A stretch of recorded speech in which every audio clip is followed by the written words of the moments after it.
Hi, Islamic Dad here. If you enjoy this channel, please subscribe. It does help me out. Tonight I'm going to do a video on the narcissist relationship with their trauma.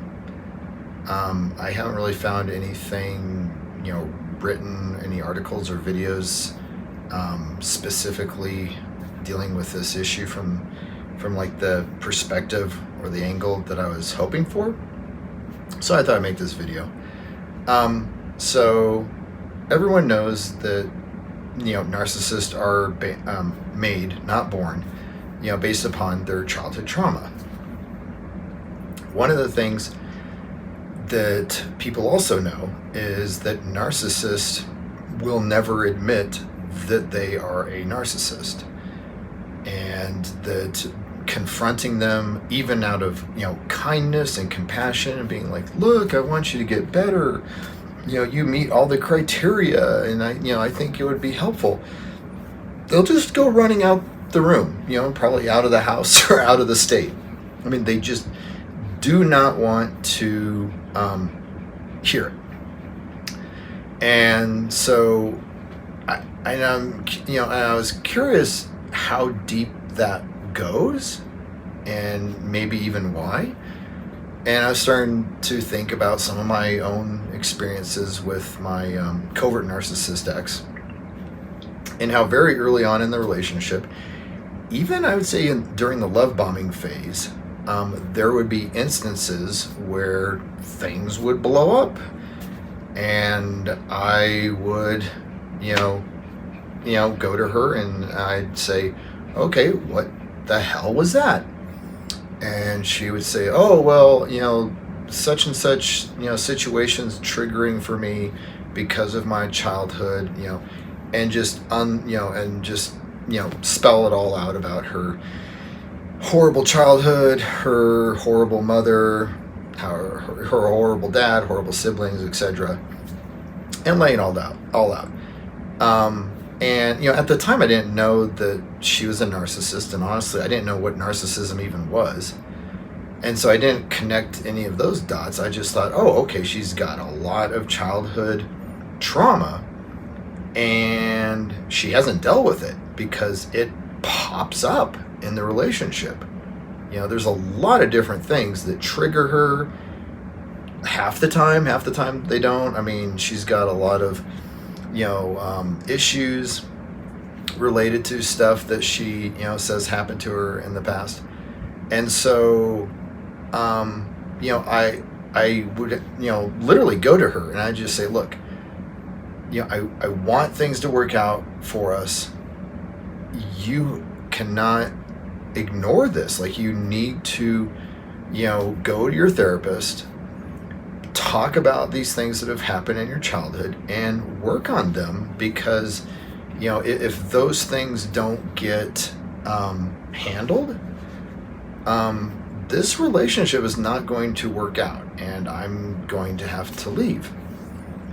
And the reaction, there's a couple of reactions, but basically the most common reaction was, no, I'm fine, and just blow it up, be like, no, I've got it handled, no, I don't.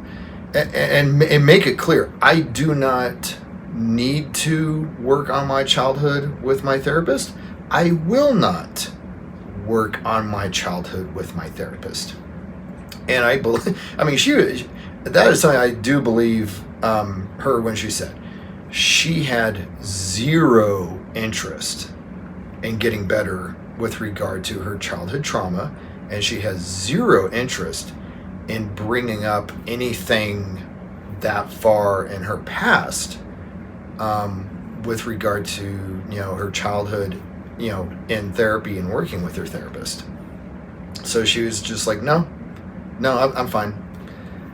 And needless to say, these issues didn't go away, and they kind of would pop up every once in a while throughout the relationship.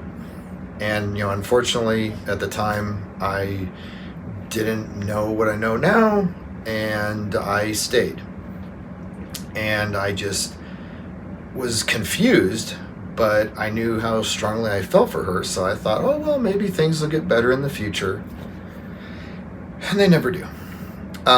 So the perspective I had in the relationship at the time was that, especially after I kind of confronted her in a gentle way about it, is that she was choosing her childhood trauma over her partner and the relationship. And the way I would describe it to like my friends and my therapist, I would say, yeah, she loves her childhood trauma more than she loves me.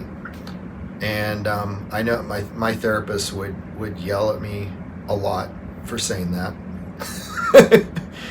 But I would say, I only know what I see, and if the results are that way, if it quacks like a duck and walks like a duck.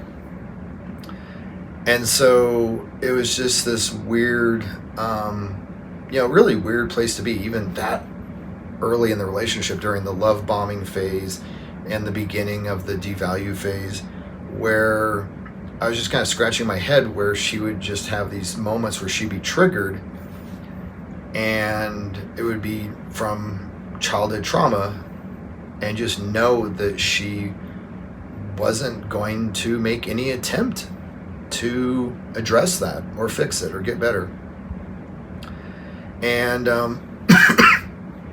going back to my earlier comment, I think it just wraps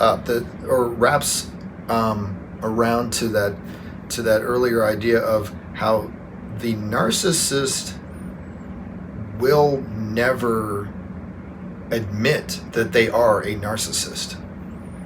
Even if you come to them out of love, sympathy, compassion, and say, I want you to get better, they'll say, no, I'm not a narcissist. I don't know what you're talking about. I don't have any of those criteria. I don't have 6 out of the 9 criteria. You're crazy. You're gaslighting me. That, there's something, I think along with that, where the narcissist doesn't want to heal from the childhood trauma, which again is like something that like anyone who's not a narcissist would say, yeah, I don't like waking up with this black hole where I need to have validation and attention and reassurance all day long, and I don't like sabotaging my relationship. I mean, the list goes on. Anyone else would say like, yeah, I want to get better. And for whatever reason, the narcissists in their little narcissist brains like, nope, I don't want to get better. I am perfectly fine with all my childhood trauma, all my triggers, all my maladaptive behaviors and traits, and I'm going to just keep going through my life, destroying everything I come in contact with, and never being fulfilled or happy ultimately. I don't get it. So hopefully this video has been helpful. Thanks.